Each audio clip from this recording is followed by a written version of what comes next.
మన టెంపుల్ సిరీస్‌లో ఈరోజు మనం ఎంతో ప్రసిద్ధిగాంచిన ఒక కోదండ రామాలయంలో ఉన్నాం. ఇదైతే ఆంధ్రప్రదేశ్ రాష్ట్రంలో కడప జిల్లాకు చెందిన ఒంటిమిట్ట అనే ప్రాంతంలో ఉంటది. కడప నుంచి రాజంపేటకు వెళ్ళే మార్గంలో 27 కిలోమీటర్ల దూరంలో ఈ ఒంటిమిట్ట ఉంటదన్నమాట.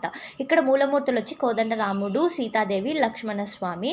ఇక్కడ సీతారామ లక్ష్మణుల విగ్రహాలు ఏకశిలలో ఉన్నందువలన ఈ క్షేత్రాన్ని ఏకశిలా నగరం అని కూడా పిలుస్తారు. ఈ గుడి ముందు పెద్దగా ఎవరికీ తెలీదు గానీ ఎప్పుడైతే తెలంగాణ, ఆంధ్ర విడిపోయి భద్రాచలం తెలంగాణకి వెళ్ళిపోయి నవ్యాంధ్రగా ఏర్పడిందో అప్పటి నుంచి ఈ ఆలయం బాగా ప్రసిద్ధి చెంది ఆంధ్ర భద్రాచలంగా పేరుగాంచిందనమాట.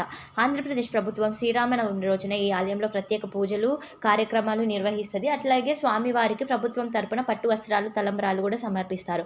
ఇంక ఈ ఆలయ చరిత్ర, స్థల పురాణం విషయాలకు వస్తే రామలక్ష్మణుడు చిన్నపిల్లలుగా ఉన్నప్పుడు విశ్వామిత్రుడు వాళ్ళని తమ యాగరక్షణకు తీసుకెళ్లాడన్న విషయం అందరికీ తెలిసిందే.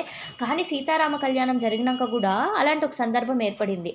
అప్పుడు మృకండ మహర్షి, శృంగి మహర్షి రాముని ప్రార్థించడంతో దుష్ట శిక్షణ కోసం ఆ స్వామి సీతాలక్ష్మణ సమేతుడై అంబుల పొది, పిడిబాకు, కోదండం పట్టుకొని ఈ ప్రాంతానికి వచ్చి యాగరక్షణ చేసినాడని పురాణం చెప్తుంది.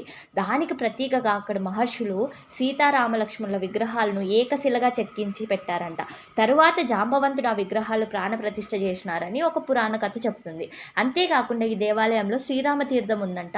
సీతమ్మ వారి కోరిక పైన ఆ శ్రీరామచంద్రుల వారు రామబాణంతో పాతాళ గంగను పైకి తెచ్చారని చెప్తారు. అంతేకాదు ఇక్కడ మనకి రాముల వారి విగ్రహం దగ్గర హనుమంతుల వారి విగ్రహం ఉండదు.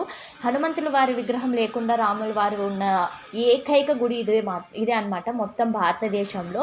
దీన్ని బట్టి ఏం చెప్తారంటే ఇక్కడ స్వామివారి ప్రతిష్ట చేసినప్పటికీ రాముల వారికి హనుమంతుల వారు కలవనే లేదు అని చెప్తారనమాట. ఇంకా చారిత్రకం విశేషాలకు వస్తే గోపుర నిర్మాణం అనేది చోళ శిల్ప సాంప్రదాయంలో చాలా అద్భుతంగా ఉంటుంది.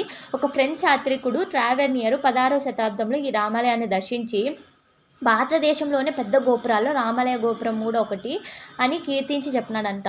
అంతేకాదు పోతన మహాభాగవతాన్ని రాశారు కదా, ఆయన కూడా ఈ ఏకశిలాపురి వాసి అని ఒక దాంట్లో చెప్పారంట. తర్వాత ఆయన రాసిన భాగవతాన్ని ఇక్కడ మన రాముల వారికి అంకితం చేసినాడు.